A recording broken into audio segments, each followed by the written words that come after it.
Assalamualaikum warahmatullahi wabarakatuh. A'udzu billahi minasyaitonir rajim. Bismillahirrahmanirrahim. Alhamdulillahi rabbil alamin wa bihi nasta'inu ala umurid dunya waddin. Wassalatu wassalamu ala sayyidina Muhammadinil amin wa ala alihi wa ashabihi wa azwajihi wa dhurriyyatihi ajma'in, amma ba'd. Qala al-mu'allif rahimahullahu ta'ala wa nafa'ana bihi wa bi'ulumihi fid dharain, amin. Pertama-tama marilah kita kembali memanjatkan puji syukur kita kehadirat Allah Subhanahu wa taala yang alhamdulillah dengan limpahan taufik dan hidayahnya memberkah kita dipanjangkan umur, disehatkan badan.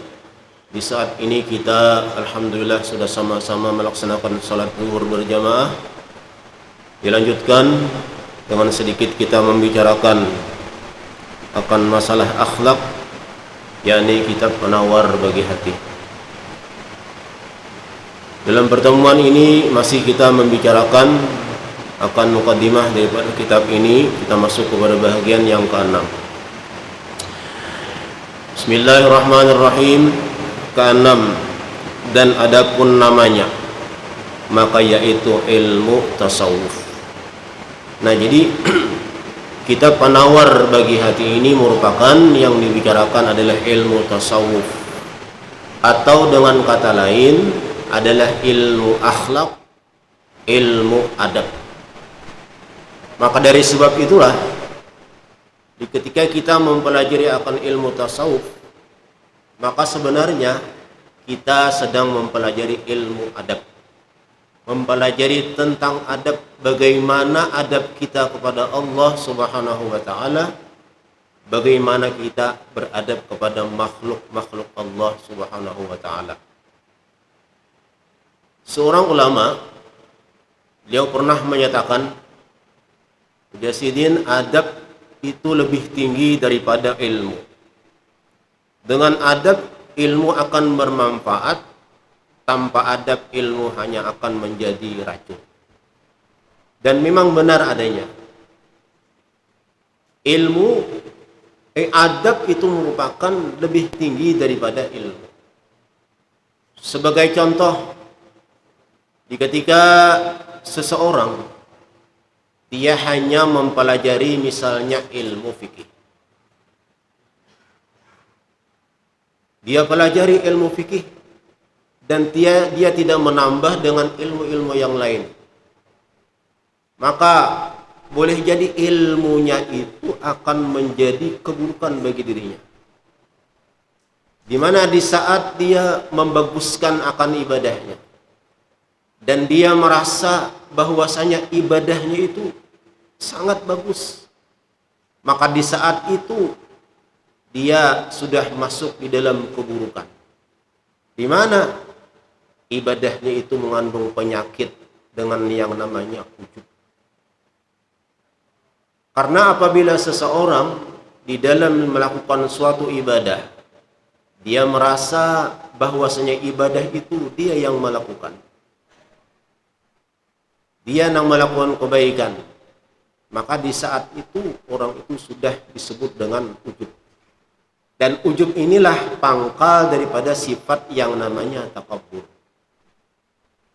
yakni menghinakan akan orang lain. Nah, ini satu contoh. Mungkin kita sering mendengar ada orang misalnya yang korupsi misal.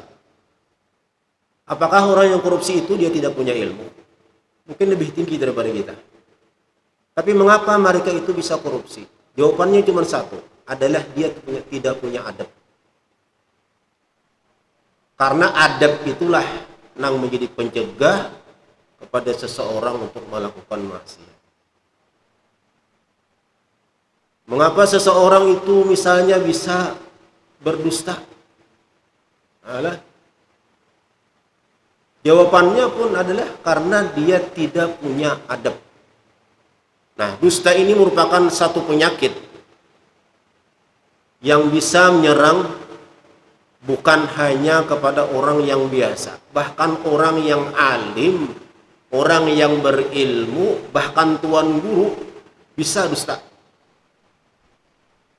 Ini ada cerita lah, tapi kita perlu disebutkan.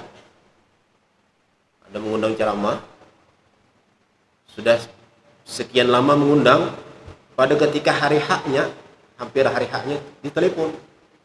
Artinya ini guru hanya sekedar menyampaikan, artinya janji, pokoknya besok ada acara di tempat kami ceramah. Tapi apa jawaban gurunya tadi? Maaf, aku sekarang ada di daerah mana? Jauh tempatnya. Nah, yang ampun acara ini galabakan mencoba kita mencari pengganti ceramah.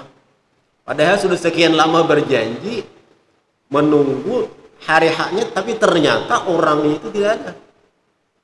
Ini sangat mudah untuk apa? Untuk berdusta. Padahal itu merupakan seorang yang berilmu. Nah, maka sebab itulah Allah Subhanahu wa taala mengajarkan kepada kita, di setiap kita berkata-kata itu jangan sampai kita berkata dengan ucapan ya atau pasti. Bagaimana apa yang dinyatakan Allah dalam Al-Qur'an, wala taqulanna li syai'in inni fa'ilun dzalika ghada illa ayyasha Allah. Janganlah kalian berkata bagi sesuatu bahwasanya aku memperbuat yang demikian itu besok hari. Ini kan memastikan illa ayyasha Allah, melainkan ucapkanlah dengan insya Allah. Namun yang perlu kita garis bawahi, ucapan insya Allah ini hendaknya benar-benar kita gunakan di saat dalam prasangka kita dapat untuk melaksanakan.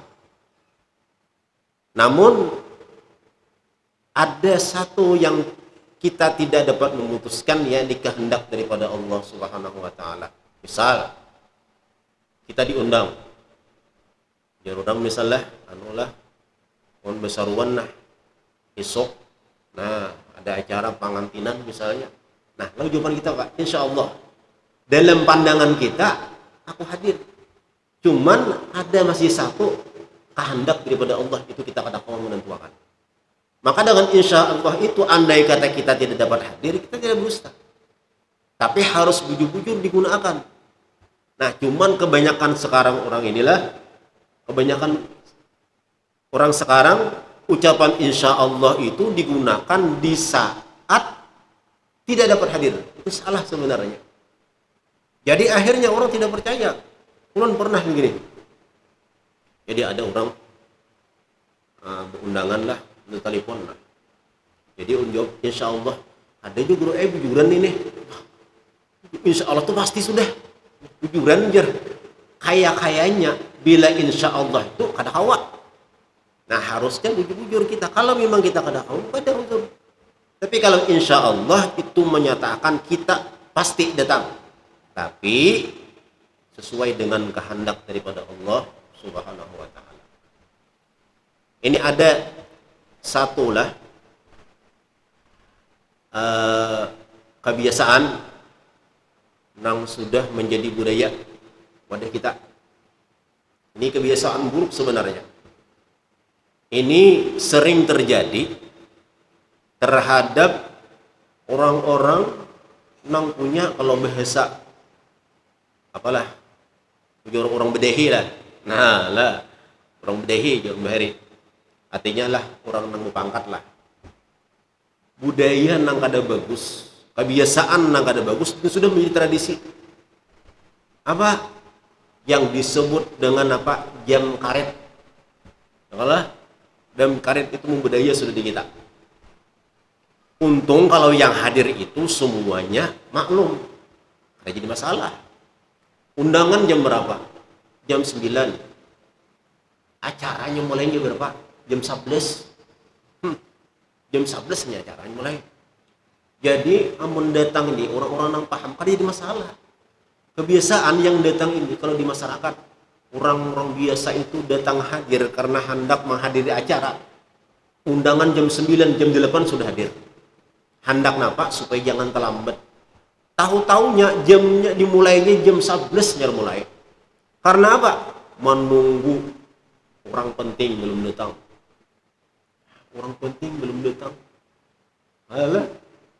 Akhirnya apa? 2 jam terlambat daripada undangan. Kalau menurut pandangan ulun, ini termasuk bagian dusta. Dusta ini. Karena apa? Di undangan jam 9 acara dimulai. Soalnya apa? Jam 11 baru dimulai.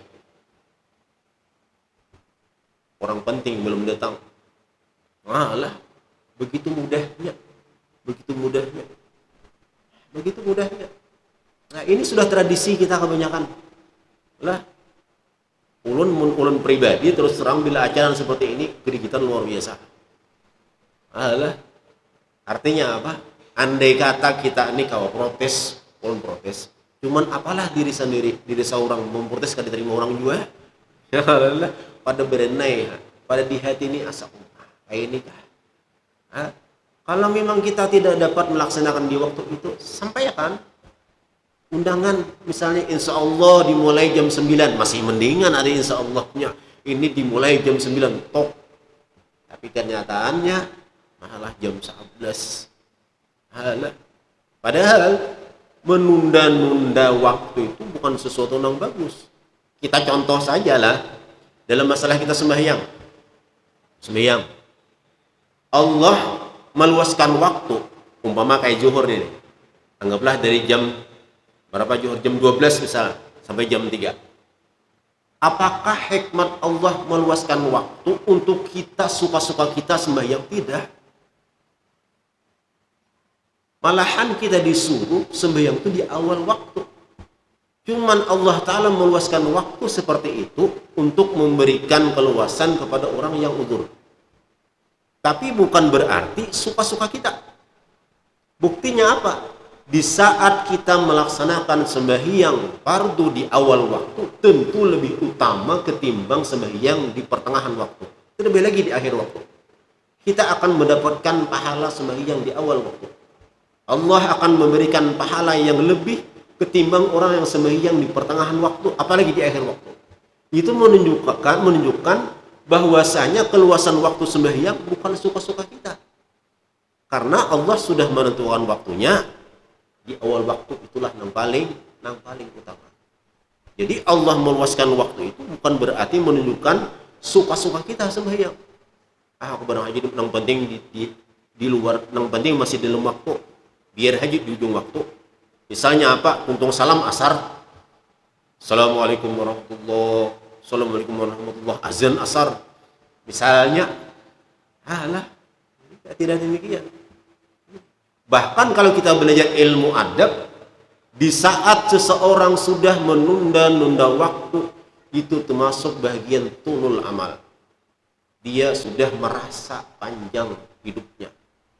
Karena apa? Misal, di saat kita dalam kesibukan, kita mendengar azan, dari kita kayak ini dulu nah. Kayaknya aku sembahyang jam 2 aja, tanggung gawian. Nah, berarti ini sudah punya rasa sampai umur jam 2. Itu menunjukkan sudah tulul amal.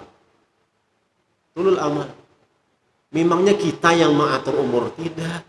Nah, maka sebab itulah ulama menyebutkan ada 2 kewajiban kita di saat sudah tiba waktu sembahyang. Yang pertama adalah kita laksanakan sembahyang di awal waktu. Dengan artian bila sudah azan, siap-siap kita sembahyang. Yang kedua, bila kita tidak bisa sembahyang di awal waktu, kita perlu niat untuk melaksanakan di dalam waktu.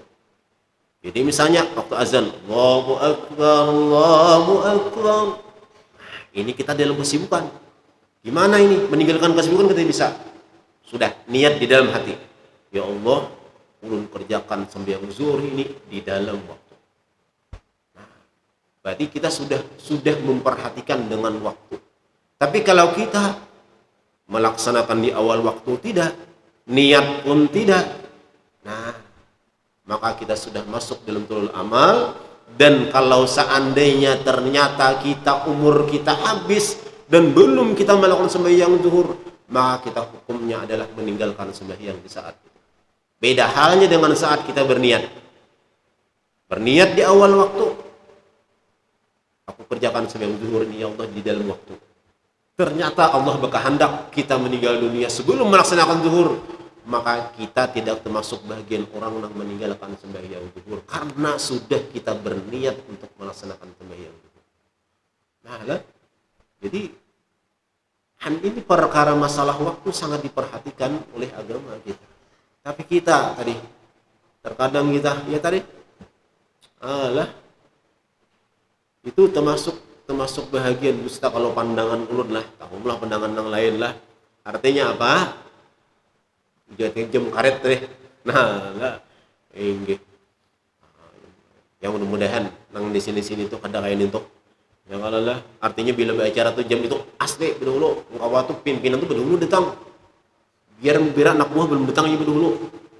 Acara rapat jam 1:30 pimpinan sudah bergerak dulu menghadangi. Nah, jadi contoh lawan anak buah beritaan. Ini karena penundian pimpinannya datang. Lihatin Nabi kita. Ya kalau lah, wah, itu contoh lawan kita. Kan tauladan bagi kita. Saat sidin perang, siapa yang pertama di paling muka? Nabi kita. Contoh lawan yang lain. Nah, hendaknya kita pun demikian. Di saat kita menjadi seorang pimpinan, memberikan contoh kepada anak buah kita, seperti inilah yang harus dilakukan. Tapi itulah kadang ya kayaknya dikira tuh orang penting itu hanya yang sibuk. Semua orang punya kesibukan. Masyarakat biasa pun punya kesibukan. Mereka meninggalkan kesibukan mereka hanya untuk menghadiri musyawarah misalnya. Mereka pun punya kesibukan. Bukan orang penting saja punya kesibukan. Tapi itulah karena tidak punya adab. Nah, itu garis miringnya aja. Kada punya adab. Nah, adabnya kurang, ilmunya luar biasa. Nah, di dalam ilmu tasawuf itulah dipelajari akan adab. Adab. Kayak apa adab dengan makhluk Allah Subhanahu wa taala, bukan hanya kepada manusia, bahkan kepada hewan, kepada makhluk yang lain pun itu ada dipelajari di dalam ilmu tasawuf. Nah, kemudian dan ketahui olehmu bahwasanya maksud daripada ilmu tasawuf itu membersihkan segala anggota yang zahir daripada segala perbuatan yang keji, supaya ada ia menyampaikan kepada membersihkan hati daripada segala sifat kecelaan. Nah, maksudnya ketika anggota-anggota yang zahir melakukan kebaikan, maka itu sangat berpengaruh kepada kebersihan hati. Jadi anggota kita, nanti akan datang ada 7 anggota kita. Misalnya tangan kita, telinga kita, mulut kita, itu kan anggota kita. Nah, di saat misalnya mulut kita melakukan suatu kebaikan, umpama adalah membaca Al-Quran, kita gunakan mulut kita membaca Al-Quran, maka dengan sebab membaca Al-Quran ini, itu akan menjadikan sebab hati kita ini akan menjadi bersih. Jadi pembersihan hati itu disebabkan oleh segala kebaikan-kebaikan yang dilakukan oleh anggota-anggota kita. Kalau kita mau hati kita ini bersih, salah satunya adalah dengan kita bersedekah. Sedekah itu satu hal yang membersihkan dengan hati kita. Bahkan bukan hanya itu, banyak daripada hadis-hadis Nabi kita manfaat daripada sedekah yang kita lakukan. Hati kita akan menjadi bersih, bahkan rezeki kita akan diberikan keberkahan oleh Allah Subhanahu wa taala. Nah, jadi walhasil segala kebaikan-kebaikan yang dilakukan oleh anggota-anggota kita itu akan sangat berpengaruh kepada kebersihan daripada hati kita. Begitu juga sebaliknya. Segala maksiat yang dilakukan oleh anggota kita itu pun akan berpengaruh kepada kotornya hati kita. Yang diibaratkan oleh Imam Ghazali adalah hati kita itu ibarat cermin, di mana setiap maksiat yang kita lakukan maka akan menimbulkan titik di dalam hati kita. Semakin banyak maksiat yang dilakukan namun tidak diiringi dengan bertaubat, maka hati kita itu pun semakin banyak titik-titik hitam. Sehingga akhirnya apa? Gelap, tidak mau lagi menerima akan kebaikan-kebaikan. Jadi semua perbuatan-perbuatan kita itu mengandung efek kepada hati kita. Nah, jadi ujar Sidin, dan ketahui olehmu bahwasanya maksud daripada ilmu tasawuf itu membersihkan segala anggota yang zahir daripada segala perbuatan yang keji, supaya ada menyampaikan kepada membersihkan hati daripada segala sifat kecalaan. Nah, maka sebab itulah nanti di dalam kitab ini pertama-tama yang akan dibahas masalah anggota-anggota yang zahir. Itu yang pertama. Baru nantinya sifat-sifat yang tercela, dan penutup adalah segala sifat-sifat yang terpuji. Nah, kemudian dan dikehendaki dengan segala anggota yang zahir itu 7 anggota. 1 mata, 2 telinga, 3 lidah, 4 perut, yang kelima faraj atau kemaluan, yang keenam 2 tangan, dan yang ketujuh 2 kaki. Wallahu a'lam bissawab. Wa ala hadhihi al-fatihah. Billahi minasyaitonir rajim. Bismillahirrahmanirrahim. Alhamdulillahi rabbil alamin. الرحمن الرحيم مالك يوم الدين إياك نعبد وإياك نستعين اهدنا الصراط المستقيم صراط الذين أنعمت عليهم غير المغضوب عليهم ولا الضالين. بسم الله الرحمن الرحيم الحمد لله رب العالمين والصلاة والسلام على سيدنا ومولانا محمد وعلى آله وصحبه أجمعين. اللهم انفعنا بعلومنا، اللهم فقهنا في الدين وعلمنا التأويل، اللهم ارزقنا الإخلاص في طلب العلم ونشر الطاعة والعبادة برحمتك يا ارحم الراحمين. ربنا اتنا في الدنيا حسنه وفي الاخره حسنه وقنا عذاب النار. صلى الله على سيدنا ومولانا محمد وعلى اله وصحبه وسلم. الحمد لله رب العالمين. تقبل الله